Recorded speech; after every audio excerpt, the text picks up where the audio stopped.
Welcome, everyone, to the Dr. Blue Duck podcast. And today we have Taylor Johnson here. And Taylor Johnson has a story to share with you. I'm just going to go ahead and turn it over to him. Taylor, what is your story, my friend? Awesome. Thank you so much for having me here. I love it. I really resonated with your channel and resonated with these dads who are out there who are kind of in the fight with everything that they have. And it's kind of resonated with my story. My brief story is basically I'm a dad of three, love to game when I can. Not a lot of time, but mostly now I game with my son. He kicks my butt all the time. So it's kind of, humiliating because I used to have it back in the day. So you got But you got to tell us what games you like to play with your son. you know what? I used to like to play some of the shooter games, but now I just get roasted and I die and he gets mad at me and kicks me off his team. Yeah. But I can still take him in Madden. That's the one game I can still take him in. So I haven't lost yet, but yes, but super fun. Dad of three, being a dad is my life. But also kind of my stories. I came from a very high conflict marriage. I came from a very unfortunate, a very abusive relationship, physically, emotionally. I mean, you name it. I went through it. I went through a long period of time where I really wasn't living. I was just surviving, basically, right? Going through the motions. Um, and there finally came a turning point where things were really starting to affect not only just me, but my kids. And so I had to made a very difficult decision, had to involve law enforcement and that became a very, you know, high conflict thing. Lots of lawyers, lots of costs, lots of attacks, lots of insults. I mean, support systems. I mean, all sorts of things coming your way. To really just looking at myself in the mirror when I saying, "How am I going to do this? How am I going to survive? How am I going to get through just this day?" And it was a real, it was a real a testing place in my life. And I remember praying one time to God and just saying, get me through this. Just get me through this, right? Like, what am I supposed to do? And really, the message that came is that there's a greater purpose, and it's just one day at a time. And sometimes it's not just a day. Sometimes it's just put that foot in front of the other. And so I've created a channel called Dad in the Fire, and I use the word fire because all of us dads are going through some sort of fire, right? Some more than others, but we're all facing it. Dads, we've got our challenges. And so I kind of created this channel because I really wish I had something like that for me when I was going through this. I wish I had a support system. And it's not so much just building content, but it's building a brotherhood. It's building a community. It's really building a support system. And the messages that I've got from these dads, it's like, oh my gosh, I wish 4 years ago when I was going through this, that I didn't feel like I was the only one. These dads, I mean, they want connections so bad. And sometimes I look and say, hey, I think sometimes we might game a little bit to have that connection, right? Get a clan going, level up, whatever it may be. But really deep down, we want that brotherhood. We want that connection, but we really deep down want to be vulnerable. We want someone that we can feel safe with to talk.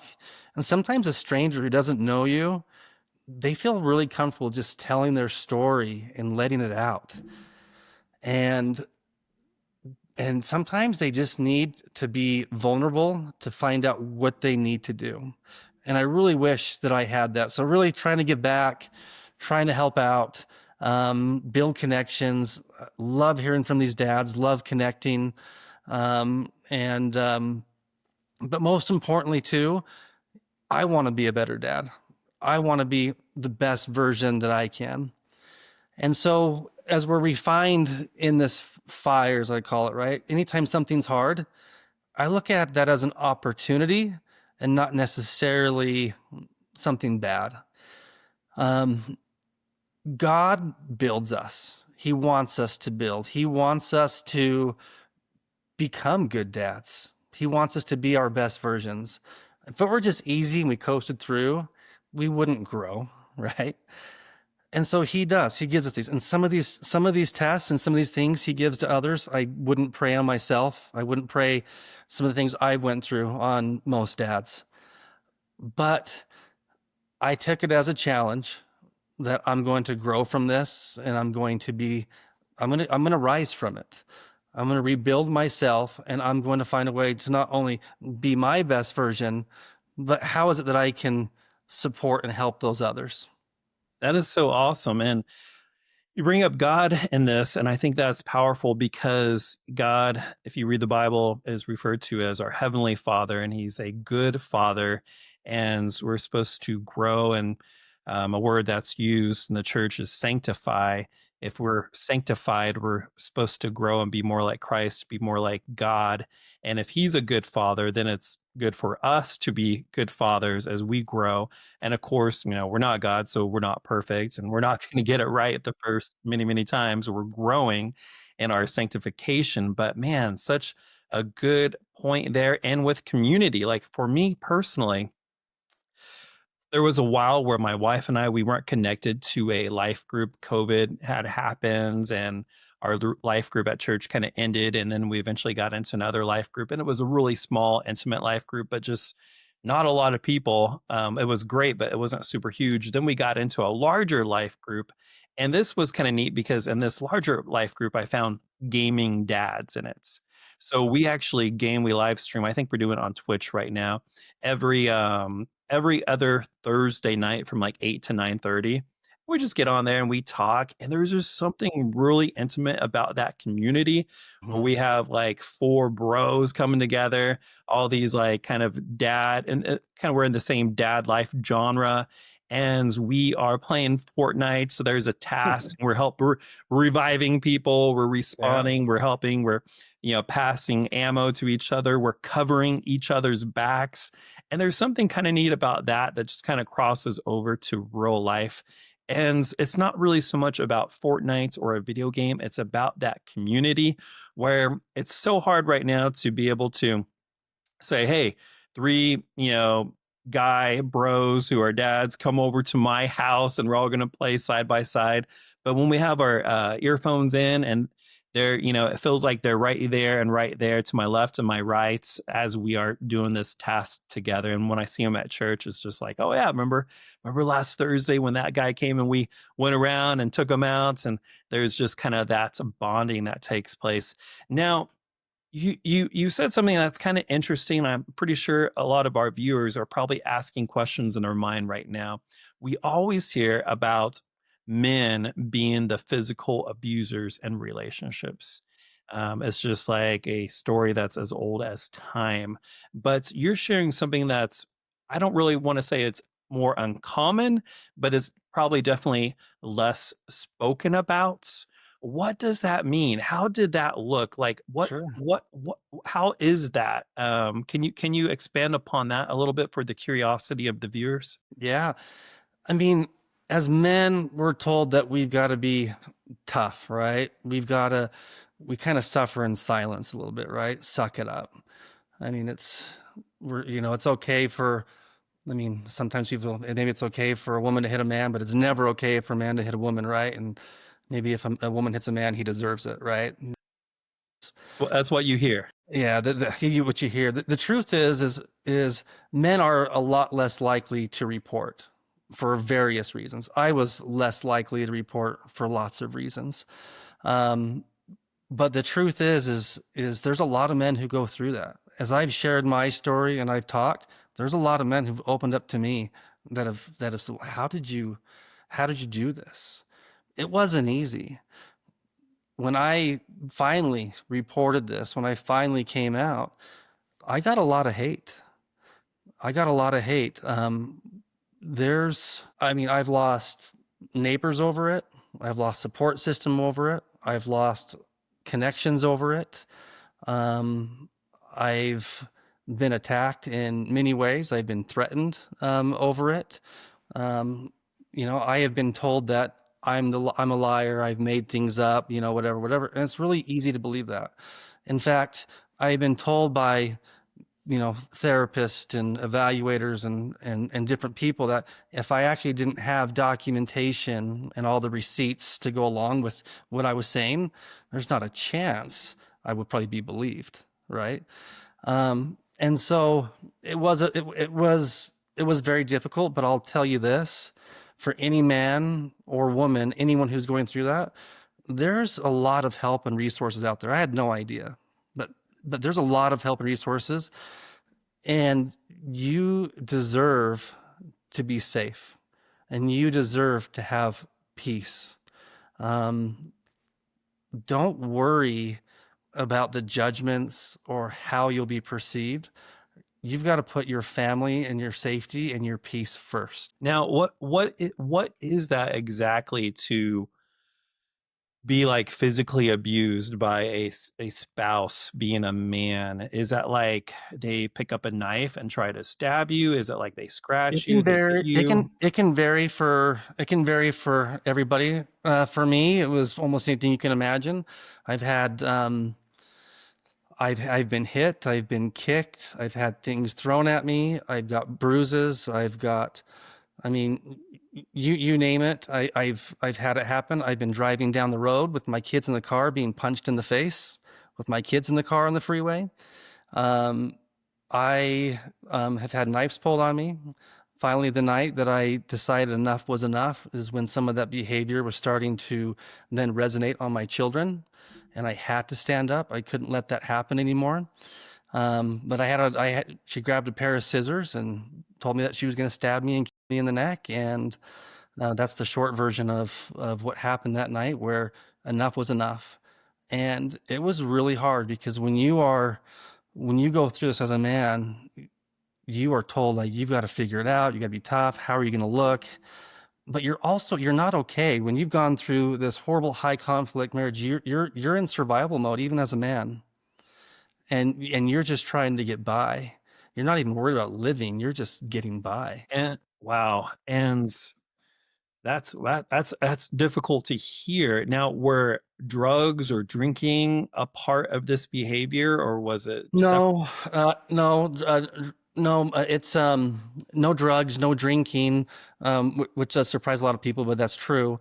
A lot of it had to do with really just personality disorders, and that's just from professionals and things of that nature. That's not nothing I'm saying. It's just things that have been told to me, that it's personality disorders and some mental challenges and things of that nature that have done that.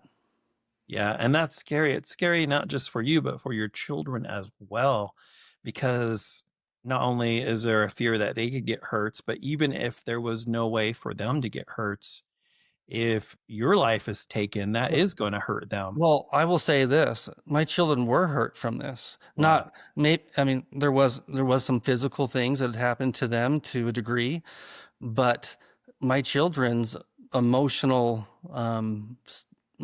their psychological, emotional. I mean, they went through they went through some really really hard times, and they still are affected by it, and it's been really really hard for them.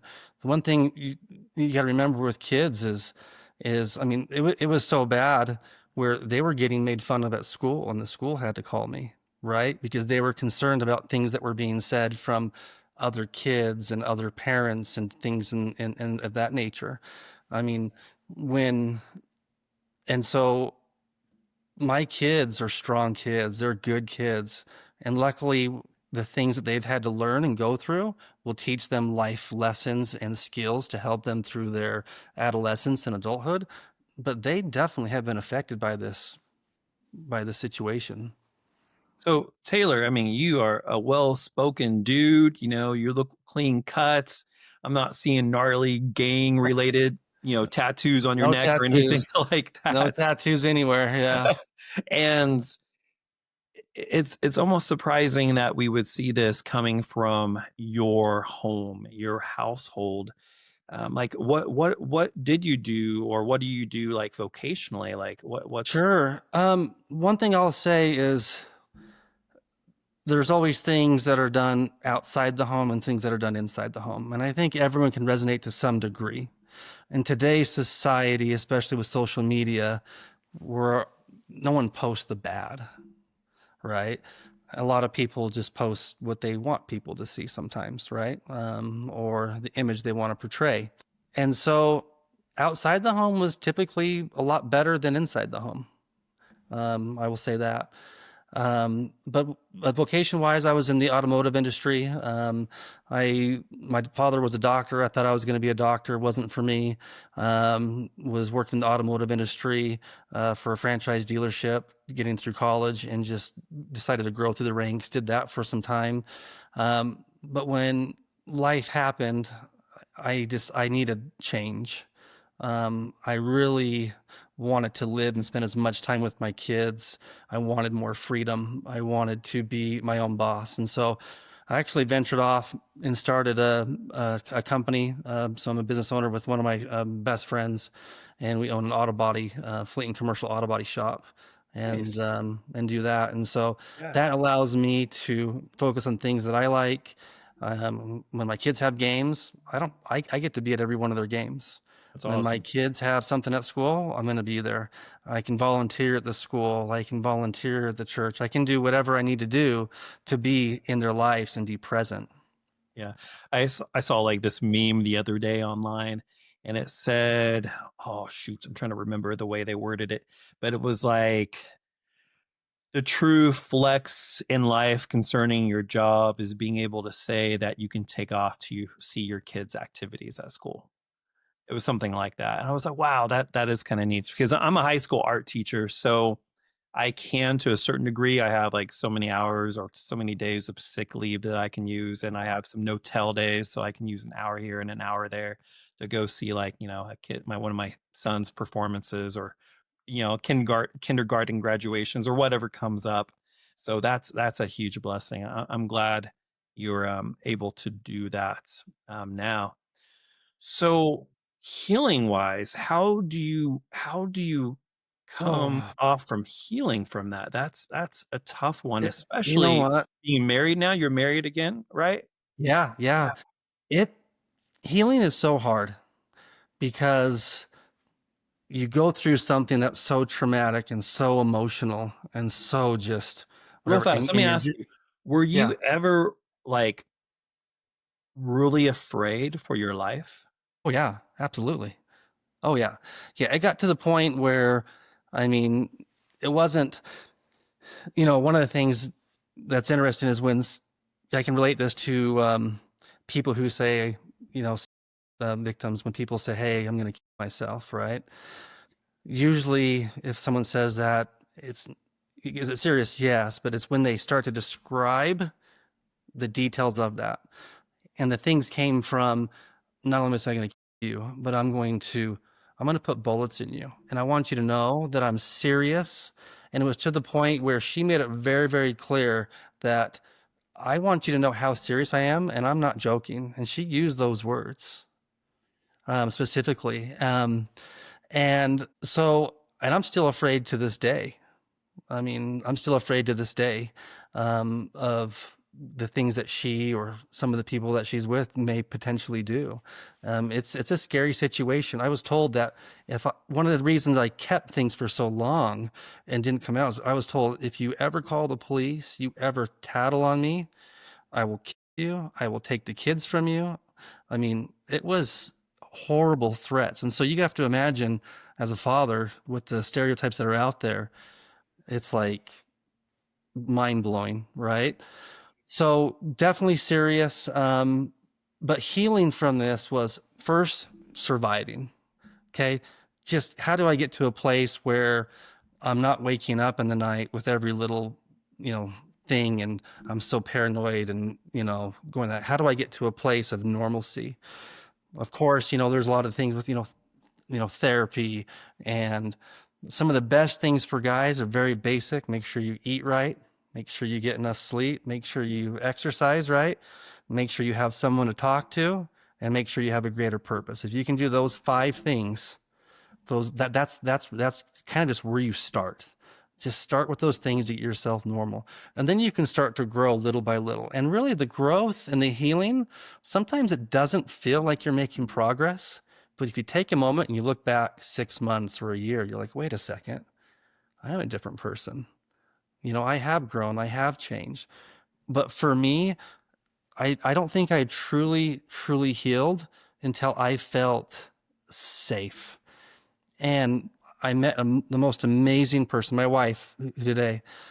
And for the first time in any relationship, I felt safe 100% to be vulnerable, to cry, to express my emotions. I came from a place where if I ever expressed an emotion or a disagreement, it was going to come with anger or fists, or something was going to fly across the room. And so for me to just be able to be safe to express how I feel and to be heard and received and loved and appreciated and valued and respected, just huge volumes. The other thing that I have with that is when I went through this, it wasn't just my journey. I got kids. I got 3 kids. And at the time they were 9, 6, and 3. So they're little kids. And so I had to show up, and I had to be strong for them, and I had to give them consistency. And I had to know that, hey, I've got to put myself first so they can be well. They're counting on you. You mentioned something earlier where sometimes like we feel like there's this perfection, right? You can liken it to a video game. You get a new guy on Fortnite, he's going to get killed, right? He's a noob, right? Yeah. Uh, but as a brotherhood, do we teach them? Do we pull them in? Do we say, hey, this is the buttons you push, this is the tactic you use, this is what you have to do, right? Do this, don't do that. Or do we just call him a noob and kick him out because he's got issues? Well, with this movement and everything, this is what we're trying to do. Is we're trying to find, you could say, these noobs or people, or even good veteran players. They need a support system. I've been through every part of it, and I have the experience and knowledge to where I've been at the bottom and I've rose through that to come out on top, to come through and have a successful business, to have a beautiful, most amazing woman in the world, to not only for me, but to have my kids come through this and to be healthy and happy, to get good grades in school, right? To not fall behind, to do these things. And the number one thing I will attribute that to is no matter what I felt, no matter how hard it was, I still decided to show up. May not have been perfect. Inside, I might have been dying or suffering, but I showed up and I made sure those kids knew that they were important, that they mattered, and everything was going to be okay. Yeah. Man, such good advice there, Taylor. And for the dads that are listening out there, the struggling dads, there's so many dads who are struggling silently, keep showing up, right? We might we That's might the not thing. feel great, but we're going to show up. If you show up, that's what you need to do. Some of us are afraid to show up because we think we're going to do it wrong. We're going to make a mistake. And for Father's Day, my 7-year-old said, Dad, I know you want to be the perfect dad, but it's okay because I love you just because you're my dad. And that resonated because we care so much about our kids. We love them so much. We want the world for them. And so sometimes I think we get in our own heads that it's got to be this way. We got to do this, or we got to do that. And if we can't do that this way or this perfect way, then we're just not going to do it at all because we don't want to screw it up. But just playing Barbies with your daughter, right? Or playing a video game that you're not good at, or reading a book, taking a walk, just having quality one-on-one time with your kids, that is where you will show up the most as a dad. And it's so interesting when you talk to your kids and you do something with them that's not even that big of a deal. Like you just take them to the grocery store and you just walk down the aisles, and then you come home that night and they're like, Daddy, I had a great day today. It was super fun. And you're like, what, what was fun about today? Well, we walked through the aisles and you showed me the cereal and you told me about how there used to be toys in the cereal boxes. And then you Yeah. let me pick out my favorite cereal. And then it was like, what? Okay. And those are just moments where you're showing up. We're not doing anything monumental to us, But to our kids, just being there and being their dad is monumental. And when we see the children that sadly and unfortunately grow up without dads or with absent dads or with absent-minded dads, distracted dads, dads who are not showing up for whatever reason, it's just we see like monumental pain and suffering. And just being a high school teacher, when I have students that have problems, I can see in this little computer program for attendance, there are parents on there, and you can see like if it just says only mom, it's like I feel like every time, or not every time, majority of the time there's problems with the students. I look it up and there's only mom. There's no dad's number there. There's no dad to contact. And it's like so crucial that we are showing up and that we are there. And that's one of the purposes of this channel, the Dr. Blue Duck podcast channel, is to just encourage dads and let dads out there who still like the hobby of gaming, even though we don't get a lot of time to game. One of my podcasts was titled Gaming Dads Don't Game Every Day. Because we don't. And if we do, we're probably not No, the best dads. But we can no. still be gaming dads and enjoy the hobby of gaming without being people that game every single day. And dads get that. So we have to show up to be dads every day. We don't get to show up to game every day, but it's still a hobby. And to have a like-minded group of people together to know that, hey, we all exist. Life is hard. We go through some very difficult situations, and they're all different. Your situation, I know it's going to relate to some dads out there who might have never opened up about that, who will probably sometimes never share about that. But I feel like your story, your testimony is able to let them know that they are not alone and there's nothing wrong with them. And it is something that does happen, unfortunately. So now you have a way that you help people. How do you help people practically now? Yeah. So I've created my channel Dad in the Fire on Instagram and on TikTok. And really, I try to take a very personal approach.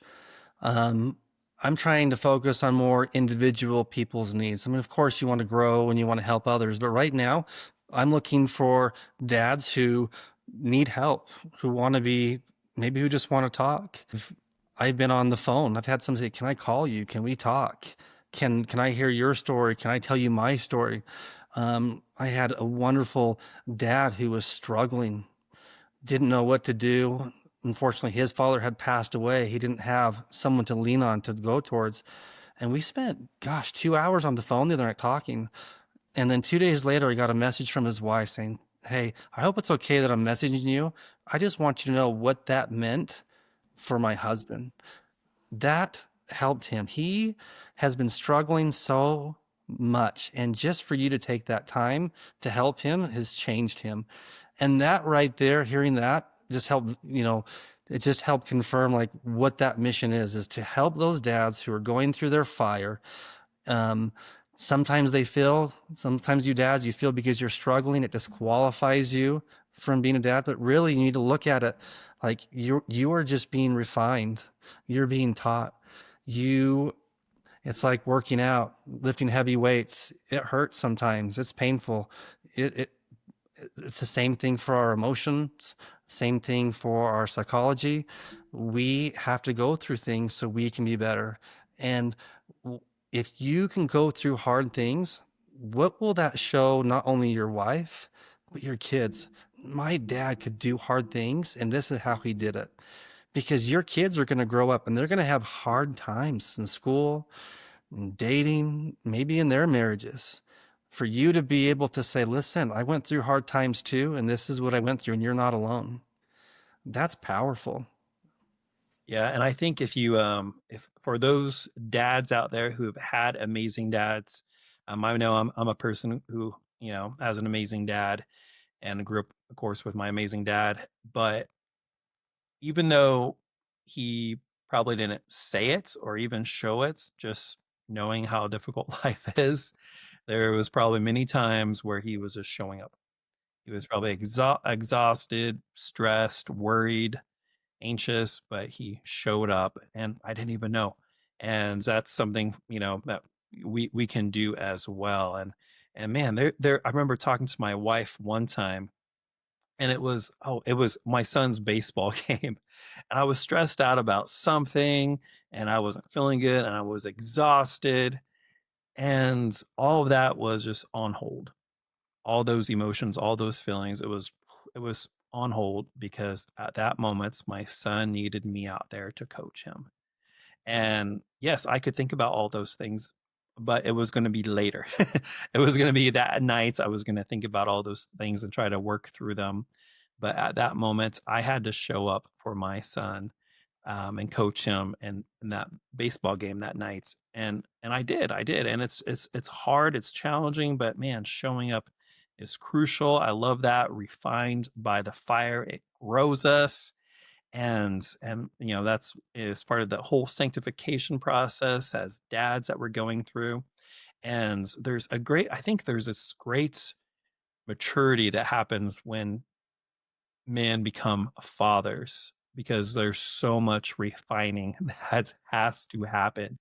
Even though if we feel totally spiritually, psychologically healthy before kids. It's like I felt like having kids is God's way of saying, "Hey, look at all these rough corners on you that I have to smooth out." And we don't Yeah. realize how selfish we are. People say you don't realize how selfish you are until you get married, and then when you have kids and you're like, "Man, I have to cut all these things out of my life." But in in reality, we do make sacrifices and we cut things out of our life, but it's not because like we have to. I think we do it because we want to, and we wouldn't want it any other way. Yeah, and I think you nailed it. I think every dad out there, they want to show up. Every dad out there wants to be there. It's just how do you break through some of those struggles? And really, it's just, you know what? You don't need to be a professional coach. Just go out there and be present and Exactly. it'll be okay, right? Just go out there and do something. Throw a ball back and forth, right? Go for a walk. Your kids are counting on you, and you sometimes we think, well, I'll do this later, or when I'm in a better position, or when I have a better job, when I make more money. There'll always be something that you'll be chasing, and by the time you figure out what matters most, those kids, it might be too late. You're going to miss some valuable years in a blink of an eye. They're going to be out of the house. And so take advantage of that moment. Make sure you let your kids know that you love them. Make sure you tell those kids how important you are. I tell my kids all the time, I love being your dad. I am here for you, right? Anytime. And I try to make it so that they always have a safe place with me. And one thing they'll know for sure is that their dad loved them and that their dad put them first. That's awesome. That's awesome, and I think that's a great place to end this episode there, Taylor. Just, exactly what you said, man, and if a kid can know that, it doesn't matter, how many years of college, you've had as a dad, or your physical physique or appearance or anything like that, your, language skills or whatever. None of those things matter as much as them knowing that their dad loves them, and that's Oh, something man. that's gonna affect their entire life there. Now, I kinda wanna end really quickly on this last note here with you. I may get this right because this sounds almost too good to be true. You are willing to talk to people and bring encouragement to people, like, you Absolutely. personally? Absolutely. And And how my thing is I don't charge anything for it. It's not like I'm trying to sell you a coaching package or do these things. I'm looking for genuine men, genuine dads who really want to connect and who really may need some help. Um, I was blessed with a support system from my family, fortunately to get me through this. I can't imagine if I didn't have that. And knowing that there's these groups and these dads here now, I wish I had that for me. So part of me giving back, but also being thankful and grateful for making it and giving back to God, I feel like the best way I can do that is on an individual basis with men. So if anyone wants to reach out to me, just shoot me a DM on Instagram or And I'll on go ahead TikTok. and the Yeah. YouTube video, if you're watching this on YouTube below, I'll go ahead and put what's the best way to get a hold of you? Your Instagram and TikTok? Yeah, either on Instagram or TikTok. It's just Dad in the Fire. Yeah, yeah. Just click that link in there, message me, let me know. We can share some messages. But if you want to talk, we can connect and we can go through some things. I can give you advice. I can walk you through it. If I can help you and your kids, that would make me just feel wonderful. Nice. Man, that's pretty amazing. That's pretty generous there, Taylor, with your time that you're actually willing to do that. So just to say that if you're out there and you're going through a hard time, or maybe something that Taylor has said is something that you just, need some encouragement on or need to talk to him, and he's putting it out there that he's willing to, talk with you guys. So that's pretty rare and pretty Let generous me of your get time. 5 dads. I want to get 5 dads. I want 5 dads to commit to reach out to me, and let's see if we can connect and build something together. That's awesome. I like that. So, Taylor Johnson, thanks so much for being on the Dr. Blue Duck podcast. And everyone out there, as always, be kind, use your mind, and game on.